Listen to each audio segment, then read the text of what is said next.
2.5 ঘন্টা bride late করে বসার পরেও শেষে কিনা দোষ হয় মেকআপ আর্টিস্টদের। হ্যাঁ, আমার সাথেও কিন্তু এরকমই একটা ঘটনা ঘটেছিল।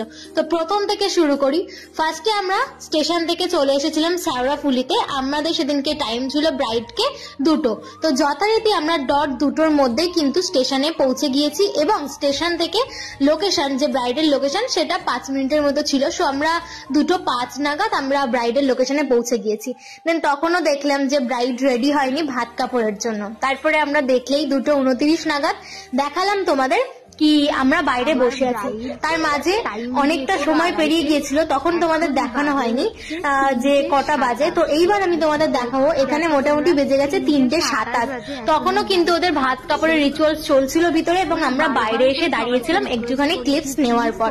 তো যথারীতি আমাদের বললো যে আর বেশিক্ষণ সময় লাগবে না, হয়ে যাবে।